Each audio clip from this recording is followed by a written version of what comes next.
Thank you for taking the time out and jumping on this Zoom call, because we're going to kind of try to help you out with the property that you are interested in. What I have in your email basically says that there's an expired listing that is in your neighborhood. And funny thing is you and I are in the same neighborhood area. So we have founders that go to similar schools, and we kind of have, and we've actually known each other for many, many years. I think we go back, I was appraising, I would say after not 2009, so maybe like 2015. When did you have that office off Newport? I want to say it's been more than 10 years. For sure. Because Gwen for 4. Gwen was 4 when we would go to Pepper Tree, I think. So she was probably 2 or 3 when you were off Newport. Yeah, she was little. And you were with Stern. You've been with Stern. Give me a little background on where you're a lender, correct? Yes, I'm a loan officer, and I'm currently with a mortgage broker. So prior to that, I was retail lending. So yeah, I think we knew each other when I was at Stearns. Okay. Had opened one of the first branches for Stearns Lending. And then I met Glenn Stern, by the way. Yeah, I'm actually going to meet him next week. I have an event that I'm going to, and he knows me pretty well, him and Mindy, his wife. Yep. And then from Stearns, I believe I went to Guaranteed Rate, and then Finance of America. And then from Finance of America, I came over to the broker side. So you came over to the broker side. Okay. Yeah, so 4 years. I remember, so how it worked is I used to lease an office, a couple different offices. Once back in the day off Newport, I had my own office. It was a nice spread. It was beautiful. And then she transitioned and moved different locations, and I still wanted to go be in your area. I didn't actually have, I had my own appraisal company at the time, and I basically leased an office. We would call it a printer station from you, where where printers typically would go, but I actually was the appraiser in that little space I had a little curtain, so nobody knew I was there, and I just come in and hide behind the curtain. Yeah. But it worked out really good. We never really we didn't do too many deals together, because the AMC, the way it was working is you weren't even using me as an appraiser, but we would definitely be able to flow about questions you had regarding the appraisal industry, and I vice versa with stuff that I was struggling with as to why basically lenders are doing what they're doing, what are their guidelines, and you kind of got to establish what are appraiser guidelines, right? That's true. Yeah, you had a lot of underwriting lending questions and vice versa. And it's funny because we're definitely in a market now where we are shifting again, because we've seen it a couple different times with you and I, and how, when we're so busy pulling our hair out. But right now we're in a market where I am personally trying to create value in different aspects of the appraisal industry, as far as my 20 years experience. And that's why it was funny enough when you reached out to me about this property, and now we're here. So I'm going to pull up the property right now. And again, what I saw in the email was it was an expired listing. You have a client, a realtor client, who potentially wants to do a loan with you, and they're trying to see if the value back when it was expired was good. And I pulled it up, some information on it, and I'm going to jump. Oh, now I see the property. Okay, perfect. We're back to the property, and this is what we want to get to. So what I'm going to do, since this actually works out good, because we're going to use MLS, which I'm sure you're pretty familiar with how to navigate through, or your realtors are. This will kind of give you a gauge on how I do it as an appraiser, and where I come up with what my adjustments and what I'm doing to initially start it, so you guys can have something to look at. Okay. So we know the property right here. You see the specs, right? It's a 4-bedroom, this will mean 2.5 or 3.5. So that would make it a full technically. And that's the half bath. So we got a 4, 3.5, 2,900 square feet, 9,000 square foot property. It was on the market for a year, right? So we now can see, let's see what it was. It was originally listed at 2.1. Holy cow. I didn't know it was on the market for a year. Yeah, it was on the market for a year. Oh my gosh. And what I encourage my clients to do, or my, whoever I'm working with, is when we're trying to get information on a property, I never hesitate from calling these expired listing phone numbers, even the agent, right? You call the agent, you get a little more information as to what's going on. So you have all the information you can when you're making a decision for your client or giving them the guidance they need. Let's look at the photos real quick, right? So do you see the photos? On the left side, tiny, yes. Oh yeah, now I see them.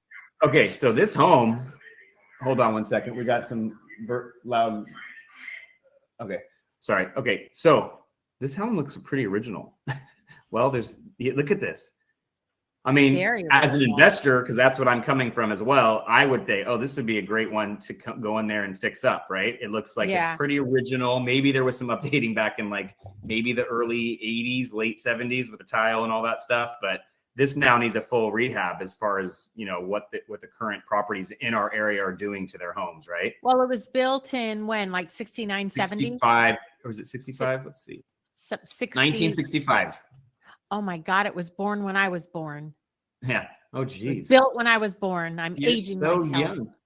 Okay, well, we're not gonna. But do you see that? Do you see the screen now with the curse where the year built is right there? Okay. Yeah. So now we're in 65, and now we kind of know what we're dealing with the property, right? Obviously, if we're whoever. Oh, there's a pool too. But if you're going to be dealing with your clients, hey, look, what do we know about this property already? That's a good thing. The good factor is pools are good in our market, right? People want a pool. Right? Yes. This pool. Let's look at the pool though, Brandon. Can you pull the photos up really quickly again? Okay. Do you Pools see are this great? pool? Yeah, but this is a not small dated, pool. nothing special. Yeah. I mean, it looks like it's still functioning. You know why? Because it's not dirty. I mean, it looks like the pump still works or something just by the photos. Hopefully these are relevant photos. Does it still have the diving board? No diving board. No diving board. Okay. But you do see some of the specs in there. So I'm going to get out of the screen. Okay, so now we're gonna go. Are you still seeing all the photos? I just see the I just see the pool.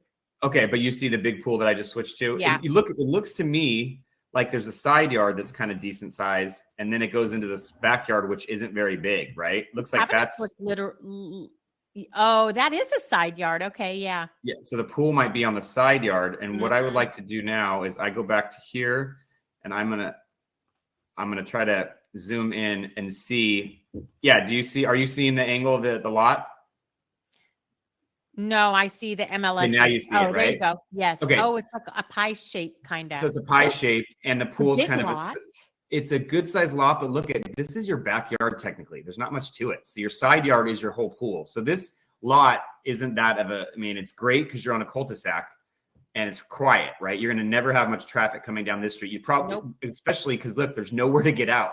This little street only holds these two street cul-de-sac, 3.5 hours. Because I know you got to get back to your clients. So we're going to jump right into this one. Okay. So we know what we're dealing with. Now I'm going to pull some comps. The best way I do that is I do my search criteria, and I'm going to do, we know it's 2,900 square feet. So we're just going to say, we're going to do a 300 square feet variance, right? So we'll say 2,600 square feet home to what that make it 32. Yeah. Okay. You're the math one. I know that. I know you know I'm not. Okay. So I'm going to change it. We know that we're getting to get up expire. We're going to go into the closed sales in 92705 within the last 60 days. Right now I'm seeing 21. Do you see my screen right now? Yeah. But do you have to do lot size or it's pretty standard? Cause like everybody's right now, I'm not going to 10,000. Yeah, we're going to keep the lot size the same. If we see a crazy number price property, maybe like in the 4s or something, we're going to know that the lot's probably typically going to be larger. So we'll kind of use our better judgment right now. I typically start with the gross living area because that gives us, you know, the blueprint of the actual house. And then we can go from the lots, and then we can go to bedrooms, and then we can go all the amenities they have. Got it. I just want to see what's happening right now. And I do like to start with, since we're dealing with a really tricky market, I'm going to actually get out of our closed sales and see what we're seeing as far as actives and pendings. All right. So I'm going to search by the map first because this allows me to zoom in. See, we don't got much because again, you know this, when we go below 17th Street, do you see my screen right now? Yes. So that's when we go below, no, that's not Tustin. It's not Tustin still, it's unincorporated, but any area over here is going to be unincorporated. But right now we're still seeing, we like to stay above 17th just for, I mean, this probably is the same school district. I'm pretty sure it is. I think they go to Foothill. Well, I mean, it would be the same high school, but it might not be the same middle school or elementary. Yep. Okay. So what I do now, we know where we're at. I'm going to do a little aerial search. And then this is where it gets tricky because we have to go a little bit more custom to it because again, I'm just doing this for, you know, education purposes. Right now, if within a mile radius of our subject, there's two sales with the variance of square footage of 300. So that's not giving us much information. We have a 1.75 and a 1.56. We know that the 1.75 over here, it's north of 17th. It's still going to be, I think it's on the corner lot there. So it's off Ravencrest. So it literally sides. Oh, it's that gray house. It backs to Newport. Yeah, pull that gray house. Are you still seeing what I'm seeing? Yeah, the gray house. Okay. So you've seen this one before. Oh yeah. I drive past it all the time. But yeah, I mean, look at it. It's 2687 versus, This I mean, is we did the 300 square foot variance, but it's very upgraded. It's very upgraded. So this is what some, like, as an investor, and if your client potentially looks like they're going to go the investment route for this property because they're going to have to rehab it, right? They're not just going to move. They want to fix this one up. So we would take this into consideration and show your client, look, we have a property. It's about 300 square feet smaller. It backs a busy road, and it's got a lot size of about 5,000 square feet larger. But the reason we're liking this one only is the factor of because of the condition, right? Yeah. So do you see me scrolling through the photos? Yes. Okay. So we're just going to do a quick scroll because I know you're fast and you visually can see a lot. So yes. All this looks like it's been rehabbed, right? One way or another. Another way we can tell, which obviously you would do because you deal with title all the time, is you can pull title on this and you can find out if they have any liens on it or what's going on with the property, correct? Yeah. Which you probably are going to be doing for your client with the property we're comping out, right? Absolutely. The one off of All Farm. Yeah. Because we need to give CNN as a pool. Much bigger. And a bigger lot that's usable, right? Not only is it bigger, Definitely but it's usable. a bigger lot. So that just tells us that, okay, this one, I would just notate this one, put the address down, Ravencrest, and then I would call the agent, which we would, Gerald, you know what the funny thing is, you're probably going to know some of these agents. I don't know him. And then now we have a number, we call and say, okay, you've been on the market for 9 days, you're new. I'm going to pull the parcel map on this one. And you don't see what I'm doing yet, but I'm going to let it load. But it allows me to pull public records as an appraiser would pull. So now do you see this tab? Yes. It says active listing. We're going to see maybe it was a fix and flip. So we can see when they purchased it last. And maybe it was. Okay, look, 2022, basically a year ago, they bought it for 1.66. Oh, that's telling me that this investor is not making much money on this property. That's what they're doing, right? So now you're seeing my tab again. We know that this home is at 1.75 on the market. It was purchased for 1.66, right? So that's not a really good, a good spread. So they're not getting much in their return on this property. We could dive deeper into this one, but right now for us and our time, we know that we can pull this one up. Maybe we can see if this one was listed back at the 1.6. And we can see if it was already rehabbed. Maybe it was already rehabbed back in 2020 or something. Because look, they bought it in 2020 for $1 million. You see that? Yeah. I'm pretty sure it was, just because I drive past it every day, several times a day, Brandon, and I've seen the front of that change. Okay. There have been no improvements in the last year or two. See, so something's telling me that this home was actually fixed and flipped back in 2020. Yeah. And then it was bought to this person, and then the buyer was Tiffany Lee, and now Tiffany Lee wants out a year later. Maybe she had a family thing and she just wants to get out of the property. You never know. Yeah, I think it was actually flipped in 2017 because it's 2020. Maybe you're right. Divinity Flow sold it to Magda. See, so good. Yeah. I love when you know where you're going with this. Makes it easy. Yeah. Okay, so we have a 1.7 as something, and what we want to do is, this is how we would do it. We would approach your client or your agent and say, look, we got to be realistic. We got something on the market now at 1.7 that maybe if your home is already, needs all this work, where are we going to fall within the comps for your property, right? Yeah, because the property was originally listed at what, 1.8? Well, originally 1.8, it expired at 1.845, but it was originally listed at 2.1. Oh, right, 2.1. Yeah. So we know that we have a listing at 1.7, and this is what we do. We just kind of try to back into it and say, hey, there's no way we're going to be able to give you more than even this, because now we have to take all these other factors. Yes, it has a pool. The lot size is smaller. So you do our adjustments based off that. We're going to give value to this comparable because it's smaller. So we give it, whatever. Say we did $100 per square foot. Let's just say it's $30,000, right? So we're going to, because the subject's 2,900 square feet. Yep. So we're going to say roughly, just for, purposes of understanding it, 300 or 30,000. Now that makes that a $1.78 million home. Yep. But then the lot size is 5,000 square foot larger. We're going to say it's $10 per square foot. So 10 times 5, it's $50,000, right? We're going to take away, we're going to take away 50. So now we're back down to 7.3. But then the condition of it is about 200 grand to make it look like this. Let's just do a rough ballpark, right? So now we're going back down to 1.5. Yeah. So this 1.8 listing property, we would have to come in somewhere in the low 1.4s probably to even be able to make money off it if we're using this one as our like golden comparable, right? Right. It's the only one you have. It's the only one we have as far as on the market right now. We can go ahead and go and see if let's just check closed real quick because we got about 5 more minutes. But I just want to see if you can see what I'm doing here. So now we're going to go to closed. Yep. We did our mile radius search, and within that mile radius search, there's 4. I always go to my map to see where they're pulling them from. Okay, they're pulling them north of 17th, which is good, that's right? Great. Prospect, we sometimes like to stay east of Prospect, even though it's right across, but because you get close to the it's food. Tustin. It's Tustin, but it's still the zip code of 92705. That might be 92780. No, because what I did is I left. Oh, I all see. No, you're right. So, Allegheny. yeah, so Allegheny, and you know that street very well. Yeah, I think I've heard you say some of these street names like in my sleep because a million times over. I would hear you in the office. 92705 in the search parameters. Yep, we kept it the same. So then that keeps us out of the 92 to Tustin market, right? Yeah. Okay, so now we're here. We're going to go back to our maps. Okay, so now we're going to go to maps. We see 4 of them. So I'm just doing a cursor look real quick before. We have a $2 million property. We have a 1.4, a 1.53. Let's look at this 1.5. It is off Leafwood, so it's not a busy street. Let's see what this one is. I walk my dog around this street all the time. Okay, now we're getting closer into our lot size, right? We have an 11,000 square foot. We have a 2,700. Our subject's 29. The difference about this one is it's a 1-story.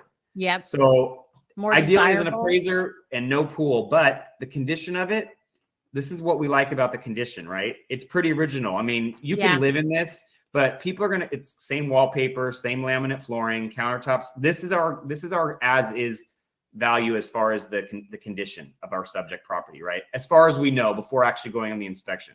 So we know that this one, if an investor wanted this property, they would have to do some work on the inside, and it doesn't have a pool. And the lot's not super big. So this might be a good one to say, hey, we now have a 1.5. Remember when I was saying that we need to do an offer at around a 1.5 or something like that? Well, now we have something we can play with and explain to them why we need to be our offer where it is. We have a closed sale. It's right up the street from us, 0.2 miles away. Difference is it's a 1-story. Let's see real quick if we can find missing a bedroom. And it's missing a bedroom. Short, right?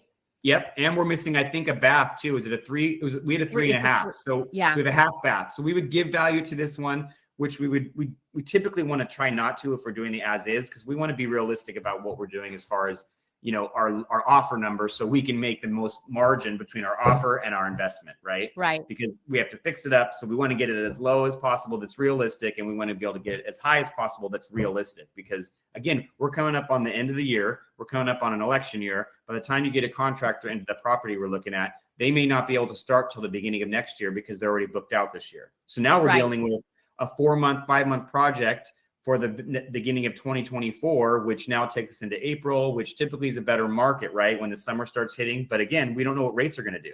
Really, you see that every day. You watch it every day. What are your predictions? Yeah. And what about permits, Brandon? Permits, well, as a quality investor, in our city, unincorporated. You get to go down to the county, so you have to go and deal with that. And I've heard my neighbor across the street's doing an addition as well, and he said it's backed up, but not what it was during COVID.